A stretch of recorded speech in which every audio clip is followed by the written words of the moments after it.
Yo, yo, yo, we are back with another episode, Leaf with the Legends podcast. Today I'm joined by a fellow Rufus King general. Yes, We got a sir. King legend, a Morehouse legend, Milwaukee legend, one of the hottest DJs in the city, man. I'm here with my boy, Nick New Money Stokes, man. Thanks for pulling up to the pod. Man, appreciate you for having me, man. For real. And you know that. You know that. So let's get to how was it for you growing up in Milwaukee? Like, talk a little bit about your upbringing. Growing up in Milwaukee, man, it was cool. Being able to be exposed to a lot of different things, playing AAU, like playing a lot of basketball, state fair, Summerfest, going to the lake, being a Bucks fan, being a Brewers fan. It's my favorite city in the world, man. Like I know other people, they leave and they come back. And, they leave, but they come back because they know you can't like get them same vibes that you get in Milwaukee. So No, it's fact, fact. definitely one of my favorite places. My favorite place. I love it. I love it. And growing up, like obviously I knew who your pops was just off of hearing him off the radio. But like how much of an influence did your dad have on you? Man, my pops is a huge influence. One of my favorite people ever. He's given me so much game, showed me how to be a man. Obviously, he's an influential radio figure, public figure in the city. So I got a chance to meet a lot of his connections. I got a chance to, kind of build on that and, take it to the next level. Pops is definitely one of those dudes for real. Oh, Yeah. facts, facts, man. Got to shout out Earl, Big Earl Stokes. Yes, sir. Hey, so early on, you who was Pops the first person to put the basketball in your hand, or how did you get involved with the game? Yeah. Pops was the first to put the ball in my hand. Actually, my granddad bought me a court for Christmas or one of those holidays. Maybe it was my birthday or something like that. And I just dunked it right away. And they said, you know what? This might be for him. So my dad's eyes lit up and said, man, we're going to push this forward. And I just took a liking to the game. Definitely went to a lot of Bucks games at the Bradley Center. I remember one of my most vivid memories as a Bucks fan is, going to see Michael Jordan play for the Wizards. So that was in the early 2000s. So, yeah, Pops was definitely the first one to put the ball in my hands for sure. Nice, nice. I know you say you dunked it right away, but later on, when did that flamethrower, man? When did you get that jump shot?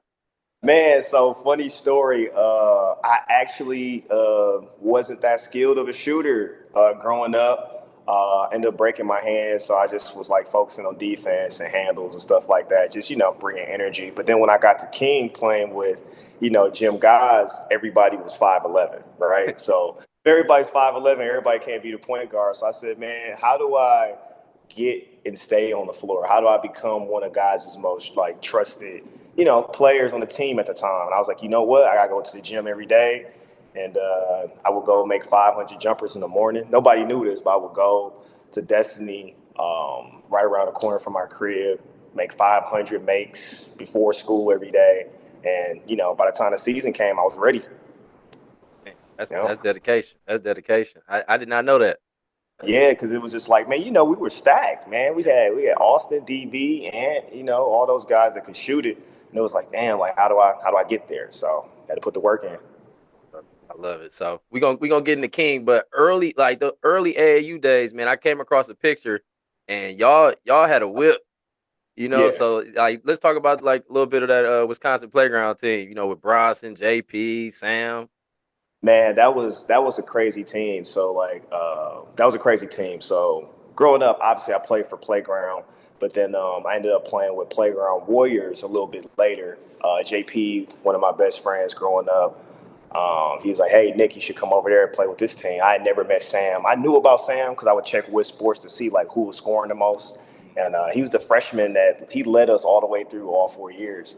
Sam Decker, that is, and that team was crazy, bro. Like I remember we went one summer where we didn't lose a game.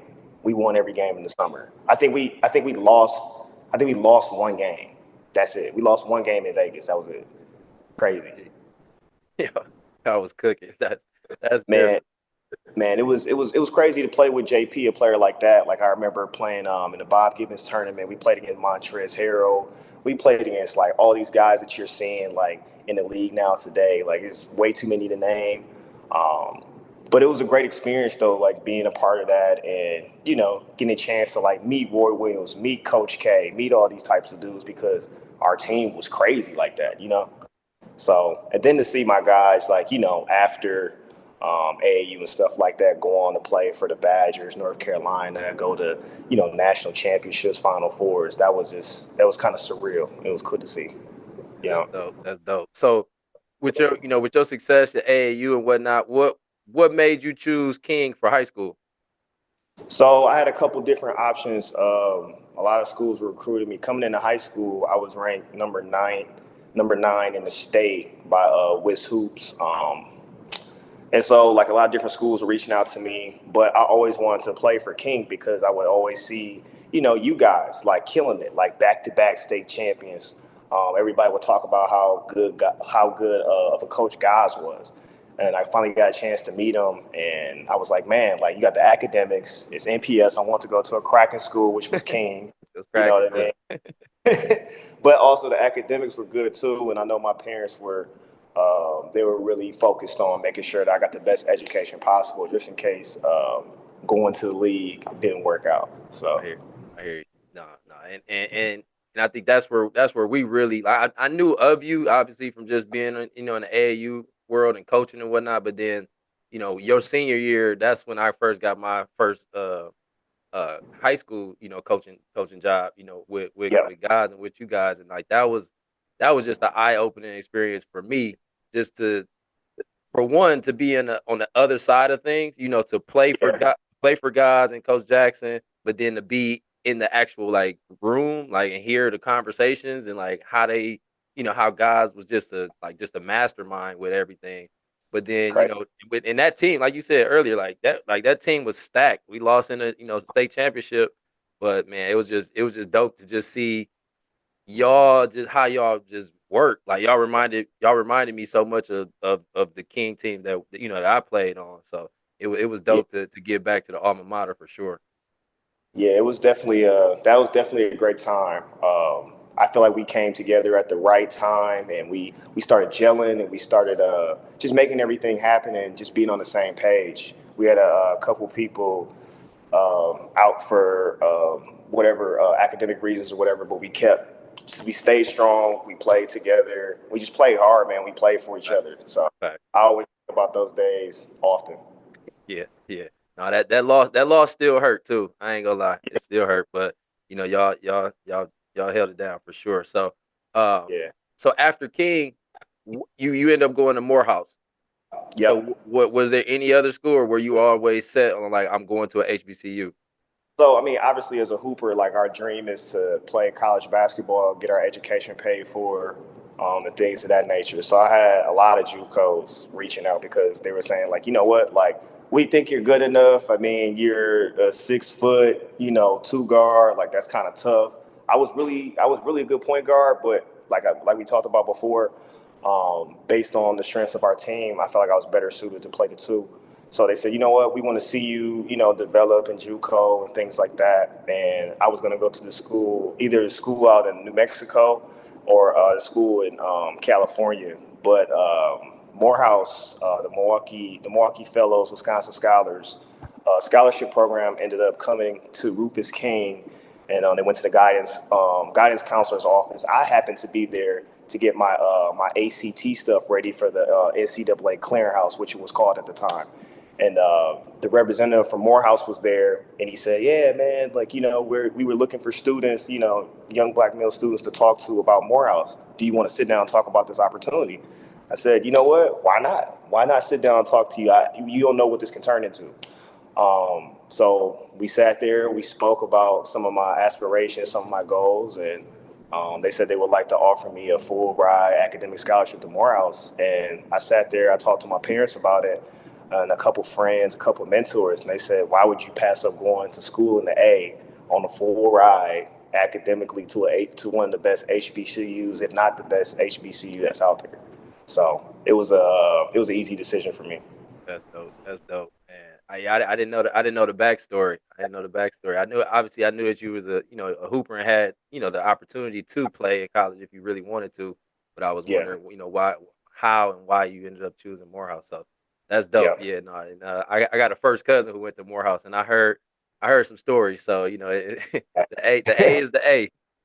Hey, I always tell people they say all these other schools. I'm like, hey, I'm not hating on no HBCU, but being able to go to a school that's that prestigious and be in a city like Atlanta, it was kind of like a match made in heaven. I So hear you.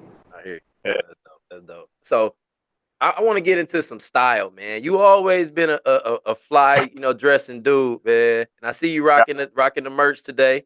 yep, I yep. gotta get my hoodie. But Got like, where did that like where your style like where the inspiration for like your style come from? Man, I mean, just how can I explain it? I mean, just like obviously, like being a proponent of being around like hip hop, you know what I'm saying? Like BET 106 in Park, just watching that, seeing how they dressed, living in different places, right? Like being here, I feel like Milwaukee is one of the best, it's one of the top cities when it comes to our style. You know what I mean? Like everybody might not be dripping down in designer stuff like that, but the way we put things together, I think it's a lot better than some other cities I've been to. Obviously, I've had some help. I got some friends that work for people like Saks and Dior and things like that. So they give me a couple pointers here and there, but just wearing what I feel comfortable with and what I think, like I'm just expressing myself. You know what I mean? So like today, I felt like wearing the new money. So it's just being your authentic self and expressing it, and hopefully people like it. So. For sure, for sure. So let's get into the DJing. So how did that come about? Like, how did you get into the DJ profession? So, I mean, my dad is on the radio, and so I've been around hip hop, I've been around R&B, I've been around DJing and on air broadcasting since I was in the womb. My mom was a radio host for V100. My dad was at V100, and he ended up going to where he's at now, 98.3. The real reason I got into DJing is because I seen the movie Juice. A lot of DJs say it like, "Hey, like I saw the movie Juice, and I saw Q doing his thing or whatever." And people say that, people see that, but when I saw it, I said, you know what? That's very cool. I like the style. I like what he's doing. Like I want to do something like that. And fast forward into my adult life, I was moving around because I was working corporate jobs. I worked for a couple of different big companies in Milwaukee, and they had me traveling on rotation. And I said, you know what? I need to like do something with my time. Like let me pick up a new skill, pick up a new hobby or something. So went to YouTube University and kind of taught myself the ins and outs of it, made some mixes, put them out there just to throw out some feelers to see what people thought. People said I was going crazy. So what I did, I sat on it for a while, right? I sat on it for a while, and DJ Gemini Gilly actually told me like, you know what? You need to hop on this. You need to do this because you actually know what you're doing. So did a set at Portman's for 30 minutes. I loved it, and I just never stopped DJing from there. That's dope. And I'm glad you brought up, DJ Gemini Gilly, because I think it's dope that y'all are able to go up together, Yep. and like yeah, I met her through you, but like just to see how y'all interaction is, like how has that Yeah. been to really like have have your partner be your partner, Mhm. in profession? Like how's that? It's it's people ask me that all the time. Like, man, do y'all be DJ battling at home? Like trying to be funny. And I'm like, no, man, it's like no competition. It's no envy. It's just like it's amazing because it's like I know she has major goals that she's trying to accomplish and is accomplishing, and vice versa with me. And so we're able to just support each other and kind of tell each other like, hey, like you can do this, you can do that. If you need help, I'll support you with this. Like, so it's been a really good experience actually. That's Yeah. dope. That's dope. So you've DJed all over the country. What are some of the events that really stand out to you? So I've gotten a chance to DJ out in Brooklyn, New York at Dumbo House 3 times. That was amazing. Being able to just be around like the celebrity clientele, that's been really cool. I've done some weddings out of town. I did a wedding in New Orleans, a wedding in Jamaica. I've been able to DJ in Chicago for some big parties out there. So those stand out the most. I love it, love it, love it. So let's talk about some of your partnerships. So I know recently you just announced that you partnered with LRG Clothing. Yep, yep, So how'd that yep. come about? Man, so I always used to wear LRG as a kid. I mean, obviously, like when I was a kid, there wasn't a lot of social media like that, so I don't have like the pictures to kind of like back it up. Yeah. But I've always loved the brand. I used to always rock it. Always thought it was fresh. Just recently, I've tapped into some of the people that work there, and we just create a relationship, creating a partnership where I'm just pushing the brand. So Got it. yeah. Dope. That's dope. And then I see the bottle in the back. Yes, yes, yes, yes. Tequila Mandala. Yes, it's one of the best new tequilas out there. Real smooth, similar taste profiles like a Clase Azul. Real cool too. So kind of that same relationship. Yeah, we were able to Got it. put that together. That's dope. That's dope. That's dope. So how did you become the DJ for the UWM like men's basketball game? Yeah, so I was actually DJing at it wasn't a residency. I was doing like a one-off event, and the Mm. coaching staff just happened to walk in, and one of the assistant coaches told me like, "Yo, like, what's your name? Like you going crazy in here right now." And I'm like, "Oh man, thank you. I appreciate it." Like not knowing who he is, I knew he was with the staff, but I didn't know who he was. I told him DJ Nick Stokes. I've been DJing for this long, this many years, and stuff like that. And he said, "You know what? I want you to be our DJ for our men's team, right?" So I went through the protocols. I didn't necessarily have to try out, but I put an application in, and the rest was history. Growing up, being at King, playing basketball, I always wanted to play for UWM because it was my city. Like you asked me before, like how did it feel to like grow up in Milwaukee? I told you Milwaukee's one of my favorite places, if not my favorite place. And just seeing that name across the chest is something I want to be a part of. There's been, other opportunities for like other college basketball teams, but Milwaukee really like resonated with me. I love it. I love it. So what's your take on the Milwaukee music scene? I love the Milwaukee music scene, man. I've always loved it. Like even back from my high school days, even like the Cuckoo Cal type of days, even the like Ice Moan days. Like obviously with my dad being in radio, he like interfaced with those people all the time, and I got a chance to interface with them too because I'm right beside them. Yep. So to see where it has went, where it came from, and where it is now, like having like JP and Big Frank and Little Chicken, Maya P, amongst many others that are great. Ishdar, people like that. Just to see that like take off is it's amazing. It's amazing. Who are some of your favorite artists My favorite artist ever, from or from from the Milwaukee. city? From the city, yeah. Those I just named: Okay. certified trapper, solo key, chicken P, Maya P. There's a lot of P's. Yeah, Uh, JP. yeah, JP, Big Frank, all those people right now, they killing it. They killing it. No, fact, fact, fact. So I know how much of an avid Bucks fan you are. So Yes, how yes. how dope has it been to be able to DJ at the Pfizer? Surreal experience, right? Obviously, being an avid Bucks fan, I always tweet about the Bucks. Like I'm Bucks and six till I die. Like I just love the Bucks. But DJing for them has been a surreal experience. It's been great. Just being able to feel the energy and kind of like set the tone and play music for the fans and get them hyped to go into the game. It's just been it's really hard to put it into words, but I've been really enjoying it. Just concluded my first regular season, so I'm excited about that. We got playoffs coming up, starting this Sunday. Uh, just working for a world class organization, like you can't beat it. Like I go to other NBA arenas, and their arenas are cool, but I feel like the Bucks and the Five Star Forum, like the energy there is just kind of unmatched. We love our team. Agreed, agreed. Oh, that's dope. That's dope. So how being a former athlete, how would you make the correlation between like a height like a big event that you got a DJ at and then like a big game? Like how do you prepare yourself? How do I prepare myself for a big game or a big event? Yeah. I mean, it's just a mental thing, like just getting yourself in mode, like just knowing, what type of clientele you're going to be around, and making sure you promote it, making sure you provide visibility, making sure you got the right tracks, like coming up with something new, and just being thoughtful about the entire experience. Because, like, let's say, like, we're playing against Toronto, right? I'm not going to play a lot of Drake, right? Because Drake's from Toronto and he's a affiliate of the team. Nothing against him, but you just gotta pay attention to detail. Or if it's like a major event, like let's say like I'm about to DJ Summerfest or something like that, and it's a big R&B show. Okay, like what type of R&B can I play? Do I play like Northside R&B?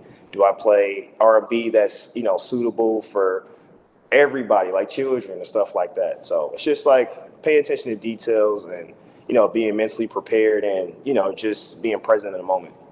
Love it. I love it. No, that's dope. That's dope. So getting back to the Bucks, what the Bucks gonna do in the playoffs, man? Man, we winning the championship, man. We getting that Larry O'Brien, man. We hoisting it. We hoisting it in the 5-star form. 2024 champs. Stamp it. You heard it. You heard it here. Everybody's saying like, yeah, like Giannis is, recovering from an injury, but just remember in 2021 he was recovering from a hyperextended knee from round three. You know what I mean? And we ended up winning it then. So I'm very optimistic. I feel you. I want us to win it, but it's like I ain't like how they did AG, man. I ain't like that. That was kind of foul. Yeah, Andrew. yeah. A lot of people were upset about that. Yep. Yeah. But I mean, at the end of the day, like I'm a Bucks fan, so who's with us or who's not with us, like I try not to worry about that. I try to worry about who's with us right now. So No, I feel you. I feel you. So where did you get the new money tag from? Is that from throw some D's? yes, Oh, yes, it is. yes. Okay, okay. All right. Yep, yep. So the way I got the name, my cousin Rick, Rick Yep. Dixon's cousin. Yep. Yep. So Young Money was out and about and popping. And he said, you know what? Instead of Young Money, we just gonna call you New Money. And I was like, okay, like all right, cuz, like let's do it. And I just kind of stuck with the name and I just kept it. I So love it. That's dope. That's dope. No, yeah, shout out to Rick. No, Rick always been solid. Always. that's the Always. guy, man. So Yeah. so from billboards in Times Square, Bucks gigs, Summerfest, like what's next? Man, what's next? Some of my goals. I want to DJ for an artist. Like I want to DJ for an artist, help an artist go to the next level. I think in hip hop, I think they tried to separate the artist and the DJ, and the essence of hip hop is the DJ and the artist together. So be with the artist, open up some shows for some artists, do some more traveling, and just keep pushing it. Attach myself to some, good things like I am now, more brands, and just keep pushing it. Any brands you like got your eyes set on? Uh, yes, but not to be Keep disclosed. it on the record. I hear you. I hear you. Gotta keep it tight to chest, until it's really out there. Yep, yep. I feel you. I feel you. All right. But So Tequila Dollar, LRG, New Money. That's what I'm with right now. but where can people get the tequila mandala? At every spot I DJ at. So I got residencies throughout the week. Mangoes on Wednesday, Truth on Thursdays, Friday at Black, Saturday at Room 7, Sundays at Portman's. You can get it Gotcha. there. Okay. Yeah. Bet. So yeah, y'all got the lineup. Y'all got the lineup. Y'all in the city. Y'all in the city. Pop out. Nick gonna be everywhere for sure. For Yes. sure. Yes. All right. Well, we coming down to the home stretch. I got 5 this or that questions for you. Okay. Okay. I always want to do something like this. Let's get it. Let's get it. You Let's get ready? it. Yeah. Yeah. All right. So flats or drums? Oh, flats. All right. Planned out vacation or go with the flow vacation? Go with the flow vacation. That's me 100%. Bet. Text or FaceTime? Text. Hot or cold weather? Hot. Hot for sure. With that. Would you rather be 10 minutes early or 20 minutes late? Man, 20 minutes late. I'm just kidding. 10 minutes early. 10 minutes early. Bet. Oh, that's dope. That's dope. Well, man, Nick, man, I appreciate you pulling up to the pod, man. Just chopping it up.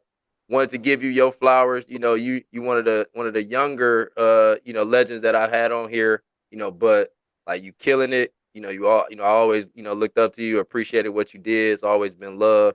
So I just wanted to make sure I gave you your flowers. While you could still smell them, and have you on my platform. So it's been an honor, bro. Man, I appreciate it, man. Seeing where you've taken the platform from where you started to where it is now, man. So proud of you, big bro. You've been killing it. It's an honor to be on the pod. Always wanted to be on the pod, and thanks for having me on here, bro. For real, I appreciate you. You know that. You know that. You know that. So anything else you want to tell the people, man, where they can find you, how they can reach you, if they want to book you, yesterday's price, not today's price, but Yeah, yeah, yeah, yeah. yeah. Let the people know where they can reach you at. Yeah, you can find me on Facebook at DJ Nick Stokes. You can find me on Twitter or X now and Instagram at New Money. It's one word all together underscore STOKES. You can find me there. All my booking information is in there, and just hit me up. Let's have a conversation. Let's do business. Let's get it. Let's get it. Well, there you have it, man. It's been another episode of Leaf with the Legends podcast. Got my boy DJ Nick Stokes, aka New Money. And I appreciate you Yes, pulling up to the pod, man. yes, Remember, sir. like, comment, subscribe, and as always, be legendary or be lost. Peace. Peace.